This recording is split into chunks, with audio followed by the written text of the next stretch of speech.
Hi, I'm Becky. In the past, I thought that being a snowbird was the privilege of the wealthy. If you don't know, a snowbird is a person who winters somewhere warm and summers somewhere cooler. For instance, Chicago, where I'm at right now, good for summers. Florida, where I'm from, good for winters. In fact, one of the people who popularized wintering in Florida is from Chicago. And we're going to go visit some of the spots where she has a legacy here. Her name is Bertha Honore Palmer, and she was a badass. I am on State Street right now. This is the street that was owned and developed by the man who married Bertha Honore Palmer. His name was Potter Palmer. He owned this land, and when this whole city burnt down in 1871, he put in a line of credit from New York and rebuilt this whole place. He was really rich. So Bertha Honore Palmer was really rich. I'm now walking past the Macy's on State Street, which if you talk to anybody in Chicago, you know that it's not Macy's, it's Marshall Field. Marshall Fields was the first ever department store. And before there were department stores, there were general stores. And the person who ran the major general store in downtown Chicago was Potter Palmer. When Bertha Honore Palmer and Potter Palmer met, Bertha was 13 and Potter Palmer was 36. They didn't get married until she was 21, he was 44. When they got married, he gave her this hotel, the Palmer House Hotel, now I think the Palmer House Hilton. But yeah, quite a wedding gift. A little bit of trivia, when the building was built in 1871, the fire happened shortly after. And this is a second or even a third hotel because it had a second fire. Bertha is famous for having served as the head of the Board of Lady Managers of the World's Fair of 1893. Back then the World's Fair was like hosting the Olympics of technology. By the way, the reason Chicago's big tourist attraction, Navy Pier, has a big old Ferris wheel on it is because the Ferris wheel was invented for the World's Fair of 1893. Paris hosted the World's Fair of 1889. That's where the Eiffel Tower comes from. Chicago hosted the World's Fair 4 years later. That's why the Ferris wheel was invented in Chicago.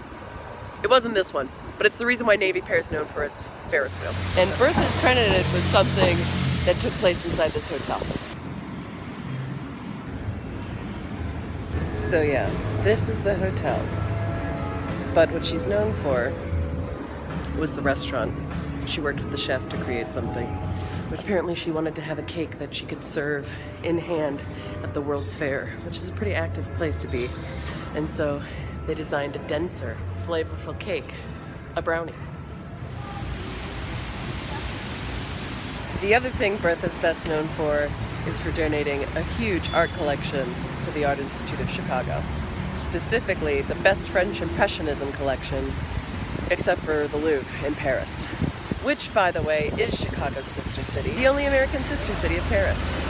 That's why Chicago has this gift from Paris, a metro station, but it doesn't say metro, it says Metra, which is the name of our suburban train line. This is an actual station, it says Van Buren Station there, and it's out here in Grant Park, Chicago's front yard. Isn't that a cute little gift of infrastructure? Let's go look at her collection. I'm officially standing in line for like 30 minutes and spending $19 on this. So go ahead and like and subscribe at this point. Hello. Thank you. So it ended up being only a 9-minute wait and $14, but you're still invited to like and subscribe. So I just asked where the paintings from Bertha Honore Palmer's collection are. The woman that I asked very excitedly shared with me that there's a portrait of her in the library, which is through these doors. Obviously I didn't want to film myself talking in there. But a huge full-length portrait of her as a young woman is in there. One that I'd seen online when I was doing my research for this video. Of course it's there. Of course I would have found that. Let's go see the Impressionism. Walk upstairs. And there's the Impressionism, front and center. Let's go.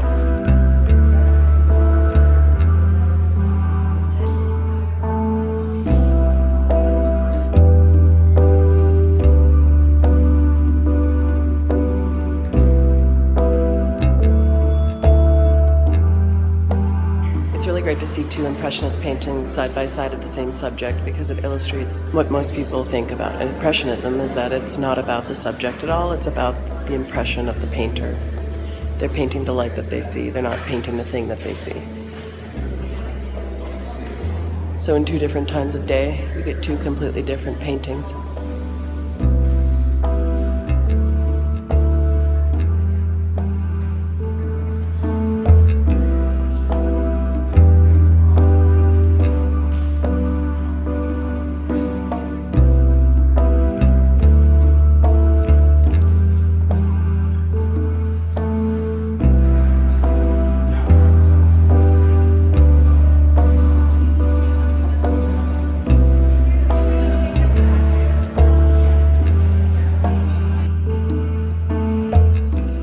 You know it's only polite to leave your ticket for somebody else to pick up, right?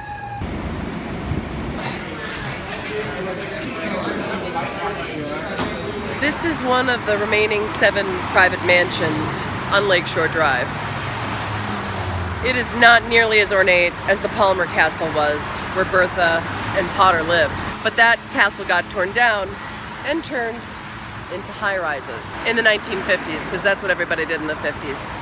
These mansions are the best remaining example of what the Palmer lifestyle would have been. This neighborhood is called the Gold Coast because, you know, rich people. And it's, or at least it used to be, the most expensive real estate in Chicago. Maybe not so much anymore because other neighborhoods are getting hipper and the Gold Coast is aging and has the reputation of having aged. The Gold Coast was not a trendy neighborhood until the Palmers moved here and made it a trendy neighborhood. You know, thus them building literally the biggest castle on the block. When Potter Palmer died, which was well before Bertha died, because, you know, when they married, she was 21 and he was 44, he bequeathed her his wealth, which was not typical of the time. Usually we go to a male heir, but Bertha Honoré Palmer doubled the wealth in the time before her death. Bertha was a badass businesswoman and had a reputation as such. Also, she made a lot of her fortune inspiring the development of Sarasota, Florida, where she started wintering and encouraging society to follow her. Because Bertha Honoré Palmer popularized specifically the snowbird route from Chicago to Sarasota, there is a U.S. Highway 41 that goes straight from Chicago to Tampa. And look at this directions list. Up just one step. Take US 41. The Palmers were big philanthropists, and their name is all over Chicago and all over Sarasota. When I went to college, I lived in a dorm named Palmer D. That Palmer. And you know their grave is the grandest monument in all of Graceland Cemetery, the turn-of-the-century see-and-be-seen dead cemetery of Chicago. And Bertha's family of origin, the Honorés, are buried here. Their monument is right across the street in the cemetery. I thought that was a gator when I first saw it. Chicago did have a gator put into a public pond earlier this year, and somebody from Florida had to come and wrestle the gator and bring it back down south, because it would have died over the winter. This is the view from Mies van der Rohe's grave, the architect who's considered the creator of glass skyscrapers. Less is more. Cemeteries are cool.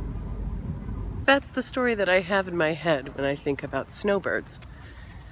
But that's not actually true. In reality, Amish people are snowbirds. Did you know that? Amish people summer in the Midwest and winter in Sarasota, Florida. My favorite restaurant in Sarasota is an Amish restaurant called Yoder's. Go there and try their pie. Of course, people in the service industry and tourism industry are snowbirds, but they're called seasonal workers or even migrant workers. And considering the fact that I've made tourism my chosen industry, it makes sense that I might become a working snowbird. You don't have to be retired to do it, and you don't have to be rich to do it, especially if you live in a minivan, which is the plan. And that way, I'm not paying rent in Chicago and I'm not paying rent in Florida. And then I am kind of living it up as a snowbird. As long as I can afford gas, vehicle maintenance, food, insurance, and medical insurance. That's the basics of the budget. It's not nothing. But maybe it's my version of the dream. I just remembered another type of person who's a snowbird, which is circus workers. I talked about service employees. Well, literally, carnies do. And my college in Sarasota was on the mansions of the Ringling brothers, John and Charles Ringling. Yeah, so I'm following in the path of the wealthy, the Amish, and the carnies. I can't wait to go to Sarasota. Thanks for following me along today. I think I realized what I did was I took you on a walking tour of Chicago, but you weren't here.